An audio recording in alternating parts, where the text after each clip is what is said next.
Le 18 janvier 2023 s'est tenu le procès qui oppose Ilan Castronovo à Alix Desmoineaux. L'ancien candidat de télé-réalité, notamment vu dans Les Princes de l'amour, W9, a poursuivi la jeune femme pour diffamation, injure publique, harcèlement et dénonciation calomnieuse. S'il était bien présent au tribunal correctionnel de Marseille pour l'occasion, sa rivale n'est pas venue. Voyant que cela commençait à faire parler, elle s'est expliquée en story Instagram, le 19 janvier. L'affaire a débuté en novembre 2021. Au cours d'une interview, Alix Desmoineaux avait accusé un candidat, dont elle n'a jamais prononcé le prénom, d'agression sexuelle sur mineur. Elle avait même assuré qu'une vidéo existait et qu'elle l'avait vue, avant de dévoiler quelques détails glaçants.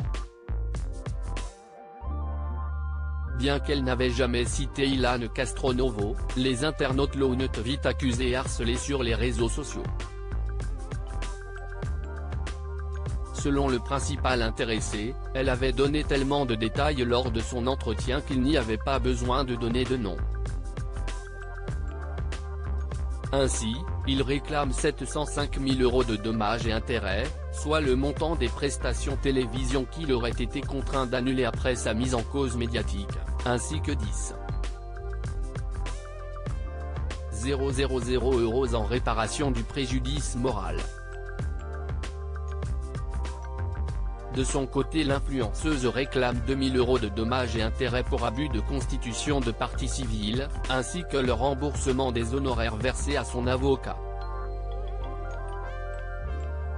Une fois le procès terminé, Ilan avait pris la parole sur Instagram.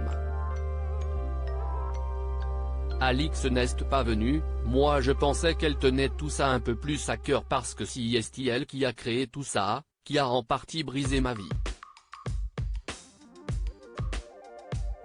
Pour venir parler sur les réseaux sociaux, t'étais forte. Et pour venir t'expliquer devant les magistrats. Déclarait-il notamment. Probablement assailli de messages, la belle brune a souhaité s'exprimer le lendemain du procès en story. Alix est tout d'abord revenu sur la fameuse vidéo au cours de laquelle un candidat agressait sexuellement une mineure.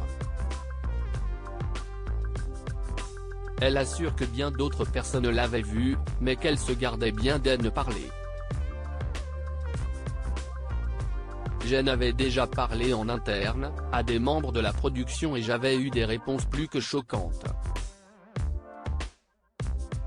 Si est à dire, oui nous sommes au courant, nous avons déjà eu des problèmes concernant cette personne, vis-à-vis de plusieurs candidates. Mais on a décidé de pallier à ce problème en mettant des nounous supplémentaires pour s'assurer qu'il n'y ait pas de problème. A-t-elle confié dans un premier temps. Mais elle a vite expliqué que les nounous n'étaient pas formés en sécurité et ne pouvaient donc pas agir en conséquence en cas de souci. Pourquoi te sens-tu visée ?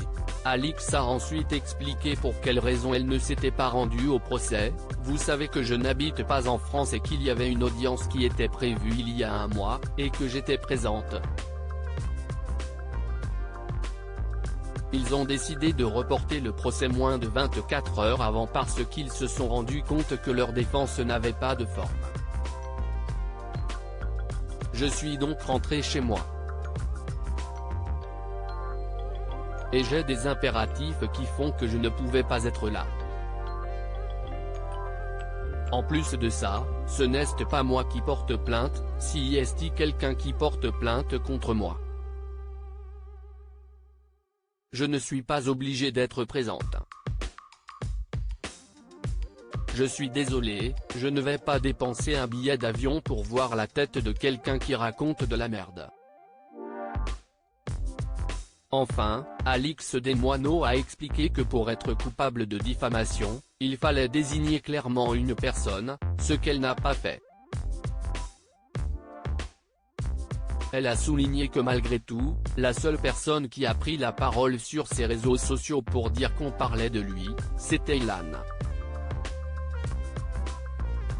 Pourquoi te sens-tu visé? Comprendra qui pourra, n'est-ce pas? Je ne suis pas coupable de ce qu'on me reprochait, bien entendu, je maintiens et je confirme tout ce que j'ai dit depuis le début de cette histoire. Il y a beaucoup de gens qui sont au courant, a-t-elle conclu. Reste à savoir si elle sera donc relaxée, le 10 mars prochain.